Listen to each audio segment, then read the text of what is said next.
Hey guys, welcome back to my channel, or welcome to my channel if you guys are new. For today's video, I'm going to be going over all of my ride or die makeup kit staples. If I lost my entire makeup kit or I had to start all over again, these would be the makeup products that I would definitely restock in my kit. I decided to do a little bit of a twist on this though. Instead of just holding up products, showing you guys what I have, I wanted to actually show you guys how these products apply. So I wanted to do this in a get ready with me style video. This also means that I'm going to be showing you guys how to properly work with and sanitize products when you use them on your clients. So without further ado, let's go ahead and get started. First thing I always do in an application is I go ahead and sanitize my hands, and I'm just using this CVS hand sanitizer. It has aloe vera in it, so it doesn't dry out your hands whenever you're sanitizing your hands in between people. Then I'm going to be taking a little cotton pad from my box. I'm going in with a toner first. This is the initial prep step that I always go in with. And the toner that I love, that is my absolute favorite, that has not broken any person out so far, is the Fresh Rose Deep Hydration Toner. You guys always know that I use this on every single one of my clients. This is what the packaging normally looks like. I did depot it, and all I'm gonna do is just put a few drops on to the cotton pad. And then I'm just gonna be applying it here, and I'm just gonna use the viewfinder for a minute as the actual mirror. And I think I'm just gonna do my normal like bridal look on people. Next step I usually do is the skincare. So I'm going in with the Sonia Roselli Water Balm. I'm not a big fan of putting products directly on people's faces with my hands, so I usually put it on a little palette. I'm gonna use about this much. So I'm just gonna pick up a little bit, and I'm just going in with a flat brush for right now. And I do the same thing with my clients too, but I always like to moisturize the skin. Now I'm going to go in with a separate primer. However, you can use the Sonia Roselli Water Balm for a primer. It's a primer and a moisturizer in one. So if somebody's a little bit more on the dry side, you could definitely just skip the next step. But I've personally really been falling in love with the MAC Prep and Prime Natural Radiance Base. This is a face primer. This guy came as a sample in one of my MAC orders, and I just fell in love with it all over again. But this guy's really good at adding a radiance to your skin, but it also mattifies as well. I'm a little bit more on the oily side, so I'm gonna go ahead and just apply some of this guy right in the center of my face. And I like doing this as a multi-priming kind of method. You kind of have to prep accurately for the actual skin types. If you guys have not checked out my skin types video and the prep steps for them, I can link a video up here for you guys. The next step that I usually go in with is brows, and I have this little palette right here from the Artist Kit Company, and these are all the Anastasia brow powders. The only one that is not is this guy right here, and this one's a MAC eyeshadow, and this is the shade Brune. It's just a single eyeshadow, but it works really well as a brow color.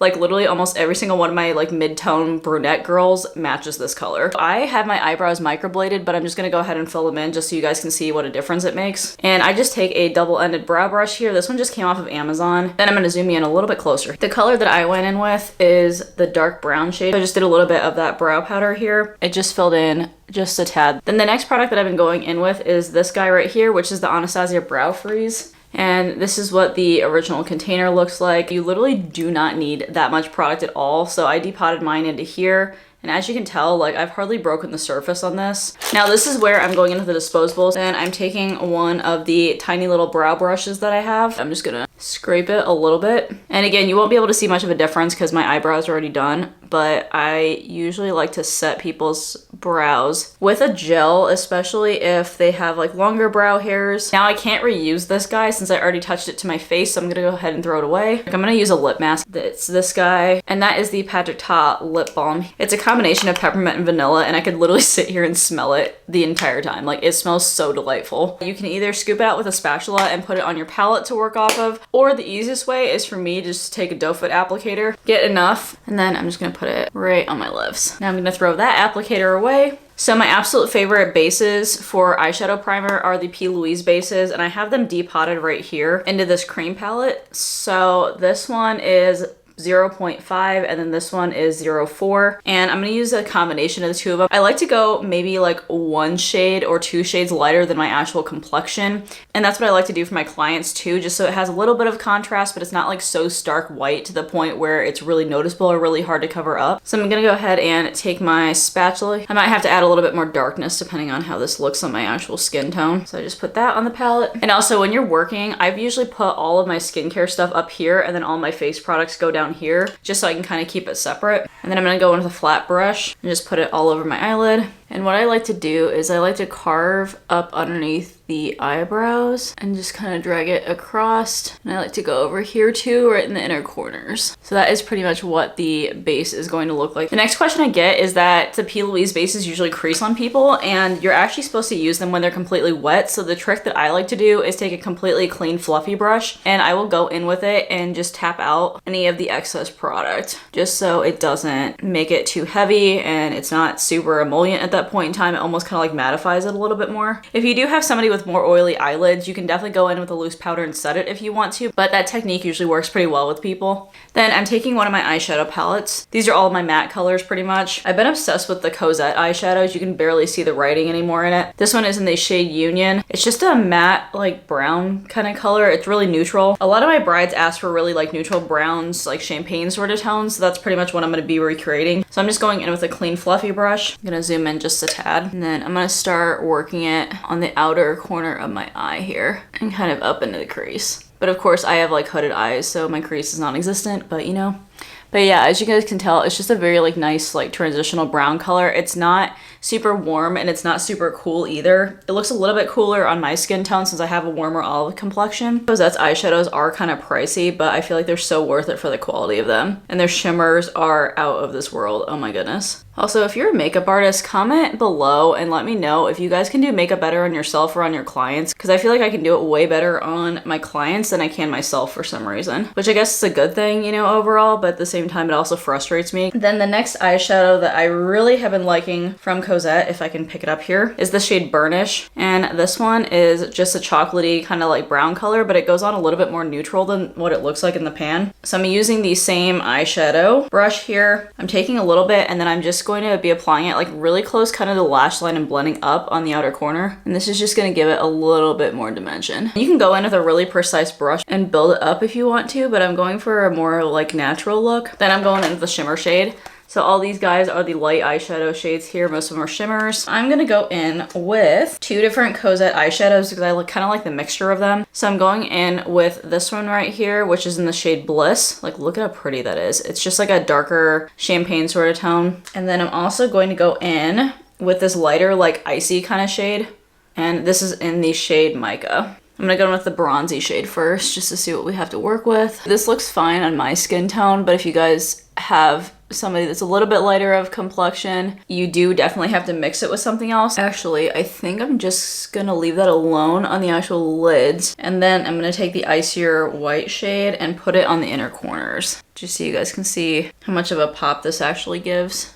Like, look at how pretty that is. I think I'm gonna finish up the lower lash line really quickly, although usually I go in with face makeup next and then finish up underneath, but I think since I'm already here, I'm just gonna do this. So then I'm going back in with the shade Burnish, taking a little flat eyeshadow brush, and then I'm running it right along the lash line. I personally don't like to use actual eyeliner on the lower lash line, especially on my clients, because I feel like it looks a little bit too harsh, and I don't want any eyeliner to like smudge or anything.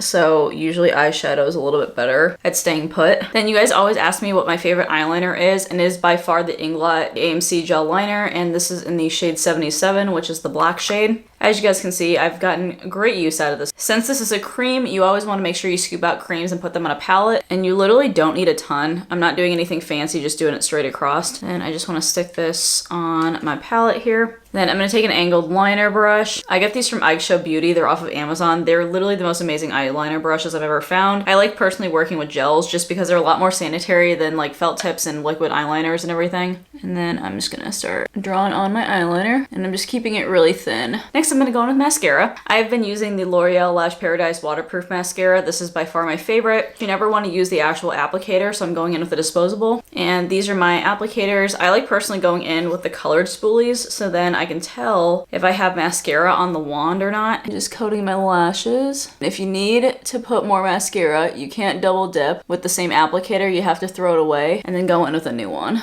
You guys have always asked me which style lashes that I've been using recently on my clients, and I love the Ardell Naked lashes. They are by far my favorite. These are the 420s right here, which I use on the regular. And then also if somebody wants a more long dramatic lash, not like super dramatic, but a little bit more dramatic than the other ones, I go in with the 421s and they look like this. And you always want to set these on your palette. Don't set them like on any other surface because you want to make sure they are hygienic as well. Then I always get questions about how you apply them on other people. And my best tip for this is that first of all, you want to measure these. Let me zoom in really close. So when you stick them on your eyes, set the inner corners where they need to be on somebody's lash, and then you want to clip them from the outside always. I have about like this much that's hanging over, if you can tell. I almost count them by notches, if that makes sense. So I probably have about 3 notches that I want to cut off. So I'm just going to take my handy dandy cuticle scissors and just start cutting off the part that I don't need. But you always want to cut from the outer corner, never the inner corner, because you really want to keep that gradient. Then the lash glue that I've been using recently is the Kiss Lash Glue. This one's a little bit different that I've been using recently. This one's just the normal like strip lash adhesive. This is the one that I normally use, but they were out of this one when I went to go pick up this guy. So that's why I am now using this one. You want to apply a really, really thin layer. Like you don't need a lot. I make sure to glob on enough on the inner and the outer corners, just so there is enough glue, because the inner and the outer corners is like literally where it usually lifts, if anything. So as you guys can tell, that is how much glue I have on here. Then you want to wait until they get tacky. You never want to apply them when they look like this. So with clear lash glue, it's really easy to tell when it actually dries down because it'll start drying clear. It won't look so white anymore. And you want to stick it on when it's kind of in between still being kind of wet and then when it's almost dry all the way. But you don't want it to dry all the way because otherwise it's going to lose its tackiness, and you don't want it to be wet all the way, otherwise you're going to have glue all over the place. While these guys are drying, this is the point where if you haven't put on mascara on your client, you can do it at this time, or you can also take this time to foundation match. I just never want to like stand around and not be doing anything. A lot of people will sit there and like shake on the lashes, but you're wasting so much time when you do that. That lash glue takes about maybe 30 to 40 seconds to dry. So the foundation I really love is the Face Atelier foundation. I feel like it's a medium buildable coverage, I want to say. Silicone based, so it has the same formula as airbrush makeup, lasts a really long time, fills in fine lines and pores. And I think I'm going to use the shade 6. Then I'm going to take one of my little disposable wedges here, which is from CVS. It's part of the One and Other brand. Then I have a spray bottle full of water. You guys always ask me if I wet my sponges, and I do. But I just have a spray bottle that I wet them on site. So I just go ahead and spray the disposables down. And these are the jumbo wedge sponges, in case you guys are wondering. They're not the normal like flimsy wedge sponges. Then I like to take the same brush as I did with the eyeshadow primer. I'm dipping a little bit in the foundation. And then I'm just going to take the sponge and then blend it out all the way. Then my eyelashes are now dry, so I'm gonna go ahead and stick those on. There's still a little bit of wetness going on there, but they're almost clear. Then I like to use my Tarte lash applicator for it. I just feel like it gives me better control over what I'm doing. Then I'm gonna zoom in really closely and try to show you guys. I usually like to have my clients look down like this, just not closing their eyes all the way, because if they close their eyes all the way, then it has a tendency to stick to their bottom eyelashes, or you accidentally glue their eyes shut. So I just have them look down like this, and you kind of just like pop them on. So I'm just going to go ahead and set it right in the middle here. And then I start attaching it on the inner corners. And then the outer. And then I just use my fingers and just press it in like so. And then that is what the lash looks like when they're on. So yeah, as you can tell, they almost kind of like mimic lash extensions, and it has a really invisible band. So you can't tell that these aren't your own lashes, which is really great. But yeah, it just adds a little bit of volume, but the 420s are by far, I think, my favorite style over the 421s. They're a lot more wispy and a lot more lightweight. Yeah, that is what we're looking like here. Yeah, don't they look so pretty though? I love the effect that these give, and they're really good for people with hooded eyes too. And this is pretty simple. All I'm gonna be doing is putting foundation on the rest of my face here. I just like using concealer brushes like this instead of a foundation brush, because I feel like you can get control over where you wanna place it and also how much coverage you want. There's seriously no filter on this camera whatsoever, and like, do you guys see like how nice this foundation actually sits on my skin? All right, next thing I'm gonna do is go in with the Too Faced Born This Way concealers. And they normally look like this. However, I depotted mine and put them into here. So I'm just gonna squeeze it out onto my palette. I'm just gonna clean off that brush that I used for the foundation, and then I am just gonna go ahead and pick that guy up. And then I personally don't like using a concealer that's super bright or light or anything. I like just using one that matches my skin tone or really close to it. Put it right down the center of the face.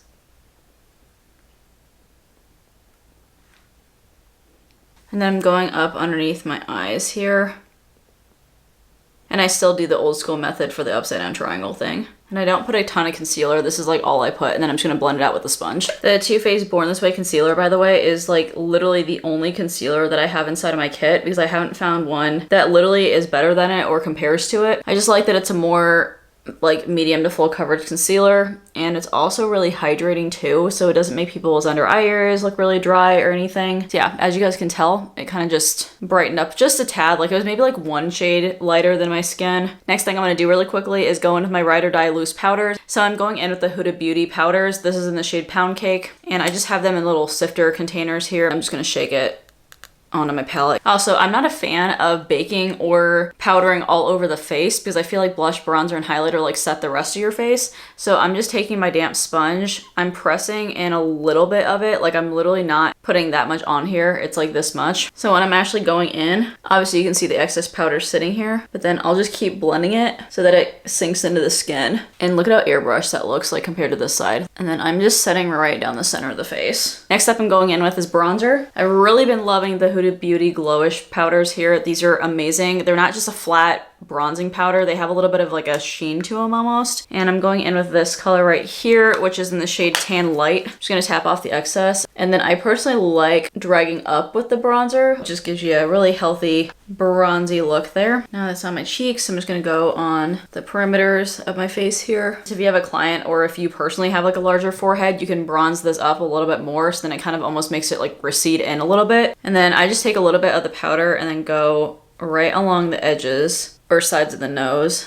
I guess it'd be more of the sides here. Then I'm going in with my favorite blushes. These are the Hourglass Ambient Lighting blushes. I'm going in with the shade At Night. It's been one of my staples recently. It's more of like a reddy, like berry kind of tone. I'm going in with the same brush. I feel like the one that you use for bronzer is honestly the best because then it makes the blush and the bronzer like melt into each other. And the ambient blushes just have like this really soft, like luminous kind of quality to them. So like, as you can tell, it already has a sheen and I don't even have a highlighter on. Then I'm going in with my new favorite highlighter here. This is the Dior Backstage highlighter, and this is in the shade 01 Universal. Taking a little highlighter brush, and then I'm actually taking a combination of the white and the champagne right here. I'm sorry, like look at that highlight. So I like to just go up into my temples. I'm gonna go right down the center of the nose. I don't do like a ton on the nose, but I like doing it on the tip at least. Right on the Cupid's bow, and then on the chin as well. Oh, also, if you wanna put bottom mascara on, you totally can too, but I have such tiny bottom lashes that it doesn't even make a difference if I put them on or not, so that's why I just don't do it. Then literally the last part is doing lips. I'm gonna take one of the lip liners that I've been using a lot, and this is the Yusum lip liner here in the shade Plum, but I'm taking like the lighter side. Okay, so I think I'm gonna go in with this color right here and also the brown and mix those together. So I literally just stick like a whole bunch of lip colors on there at one time. Then put it on my palette. And then depending on what color I get, I need to make it lighter, darker, or a different tone. Then I'm just gonna be taking a little lip brush. So that is what the lips look like here. Then the last step I'm going in with is setting spray. This is the Urban Decay All Nighter setting spray, although I do like the Skindinavia one a little bit better. But Skindinavia makes Urban Decay setting spray, so in reality, they're not like that much different. So then I'm just gonna spray this all over my face.